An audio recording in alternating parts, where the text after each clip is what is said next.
দর্শক, KTV news 24-এ আপনাদেরকে স্বাগতম। এই মুহূর্তে যুক্ত আছি রাজধানীর শ্যামলী এলাকা থেকে, যেখানে কিন্তু পুলিশ সেনাবাহিনী যৌথ অভিযানের মাধ্যমে যে অবৈধ স্থাপনা রাস্তার পাশের ফুটপাত দখল করে যে অবৈধ স্থাপনা, সেই অবৈধ স্থাপনা চলাচলের স্বার্থে জনস্বার্থে তারা কিন্তু এই অবৈধ স্থাপনাগুলোকে উচ্ছেদ অভিযান করছেন। আজ সকাল থেকে আমরা দেখছি সেনাবাহিনী পুলিশের যৌথ অভিযানে রাজধানীর শেরেবাংলা নগর 1207-এর যে এলাকাটি আছে, সেই এলাকার যে এতদিনকার যে অবৈধ স্থাপনা জমে ছিল, সেই জমে থাকা অবৈধ স্থাপনাগুলো কিন্তু উচ্ছেদ করা হচ্ছে এবং যে ফুটপাত দখল করে যে দোকানিরা দোকান দিয়ে ছিলেন তাদেরকে কিন্তু এই মুহূর্তে উঠাইয়া দেওয়া হচ্ছে। কতদিন ধরে ছিলেন আপনারা? 7 বছর।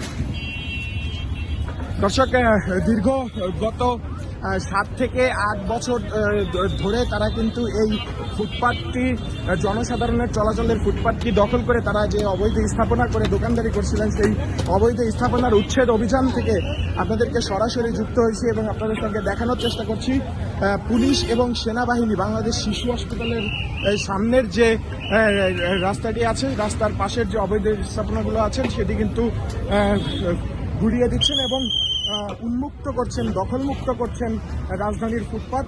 জনসাধারণের চলাচলের স্বার্থে ঢাকা উত্তর সিটি কর্পোরেশনের সহায়তা নিয়ে পুলিশ এবং সেনাবাহিনী তারা কিন্তু যে যৌথ অভিযান পরিচালনা করছেন, তার মধ্যে আমরা দেখতে পাচ্ছি যে অনেকগুলো দোকান তারা কিন্তু এখান থেকে উঠিয়ে দিয়েছেন এবং জনসাধারণের স্বার্থে যে উচ্ছেদ অভিযান, সেই উচ্ছেদ অভিযানটি কিন্তু তারা চালিয়ে রেখেছেন। আমরা দেখতে পাচ্ছি এখানে কিন্তু এই যে অভিযান চালাচ্ছে, এই গরিব মানুষগুলা কোথায় যাবে? ওনাদের কি কোনো মাথায় জ্ঞান বুদ্ধি নাই? সামনে রোজা, ঈদ, গরিব মানুষের কোনো সাদালাত নাই, আনন্দ নাই?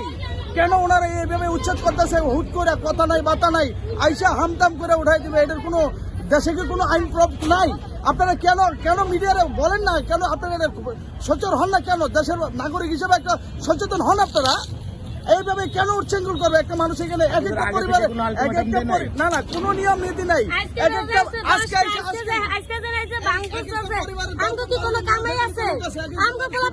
চাকরি করে আমরা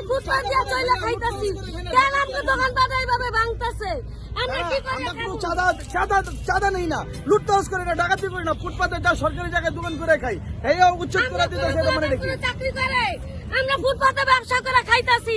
কেন আমাকে দোকানপাট ভাঙতাছে? আমরা ঘর ভাড়া কি দিয়ে দিব? পোলাপানে স্কুল বন্ধ। এতদিন দোকান রাখছিল কারা দোকান রাখছিল?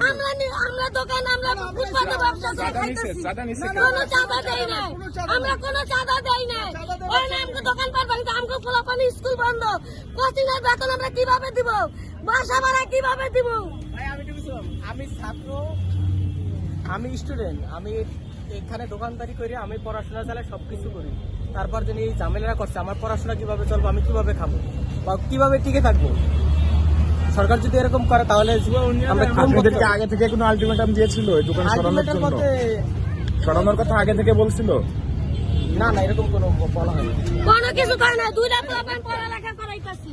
দর্শক, কোন রকমের পূর্ববর্তী নির্দেশনা ছাড়াই কিন্তু আজ সকালেই দেখা যায় রাজধানীর শেরেবাংলা নগরের শিশু মেলা থেকে রেডিও চত্বরের যে রাস্তাটি হঠাৎ করে এসেই কিন্তু তারা এই ধ্বংসযজ্ঞ শুরু করেন এবং এই যে ফুটপাত, সেই ফুটপাত দখলমুক্ত করার কার্যক্রম শুরু করেন। দর্শক, এই মুহূর্তে রাজধানীর শেরেবাংলা নগর এলাকা থেকে আপনাদেরকে সেনাবাহিনী এবং পুলিশের যৌথ অভিযানের যে উচ্ছেদ অভিযান, তার আপডেট জানাচ্ছিলাম।